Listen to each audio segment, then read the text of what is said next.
રાજ્યમાં ઉનાળાની કાળઝાળ ગરમી જોવા મળી રહી છે। સાથે સુરેન્દ્રનગર જિલ્લામાં પણ છેલ્લા તાપમાનનો પારો આસમાને પહોંચ્યો છે, જેના કારણે લોકો ગરમીથી ત્રસ્ત બની ગયા છે અને શહેરની બજારોમાં બપોર બાદ કર્ફ્યુ જેવો માહોલ જોવા મળી રહ્યો છે।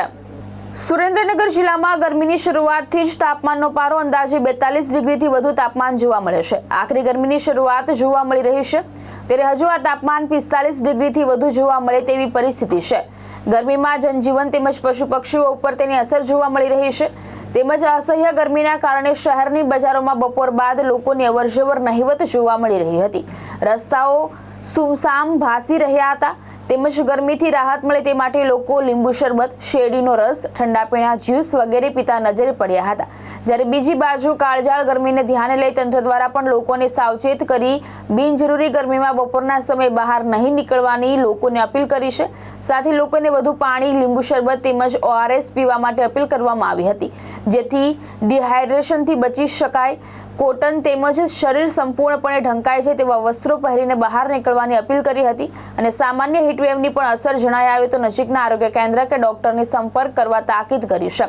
સાથે આ ગરમીમાં આસપાસના ગામડામાંથી ખરીદી કરવા આવતા લોકો માટે સેવાકીય સંસ્થા દ્વારા નિઃશુલ્ક છાશ વિતરણ કરવામાં આવી રહ્યું છે, જેમાં દરરોજ 150 લીટર જેટલી છાશનું વિતરણ કરવામાં આવે છે, જેમાં અંદાજિત 800 થી 1000 જેટલા લોકો લાભ લેશે। હેલો, નમસ્કાર મિત્રો, મારું નામ doctor Ankur Adiyal, class 2 medical officer at sub district hospital Dhangdhra. અત્યારે ઉનાળાની ઋતુ ચાલી રહી છે, તો આખા રાજ્યમાં ગરમીની સ્થિતિ વધારે છે। આપણે સુરેન્દ્રનગર જિલ્લામાં 42 થી 45 ડિગ્રી જેટલું તાપમાન છે, તો આપણે કઈ કાળજી રાખવી જોઈએ? સૌપ્રથમ તમારે કોટનવાળા કપડાં પહેરવા જોઈએ, નારિયેળવાળું પાણી ORS વધારે પ્રમાણમાં પીવું જોઈએ। વૃદ્ધો તથા બાળકોને બહાર જતાં અટકાવવા જોઈએ, જેથી તેમનું ડિહાઇડ્રેશન અટકાવી શકાય છે અને 12 થી 4ના સમય દરમિયાન આપણે બહાર જવાનું ટાળવું જોઈએ। કઈ સ્થિતિ એવી ઊભી થાય કે આપણે હોસ્પિટલે તરત પહોંચી જવું જોઈએ। તેમાં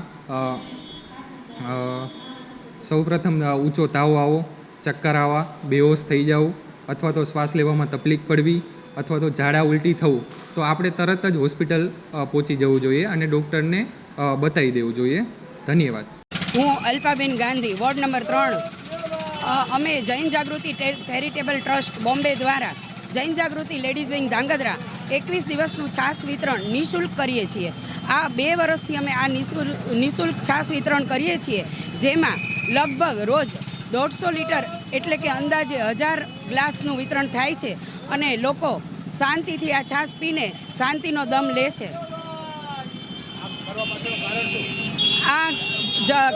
આ ઝરતી ગરમીમાં લોકોને શાંતિ મળે અને ગામડાઓમાંથી આવતા હટાણું કરતા ધાંગધ્રાના પ્રજાજનોને શાંતિનો રાહત મળે તે માટે અમે આ ગરમીના દિવસોમાં છાશ વિતરણ કરીએ છીએ। મહેશ ઉતરિયા, દ્રષ્ટિકોણ ન્યૂઝ, સુરેન્દ્રનગર।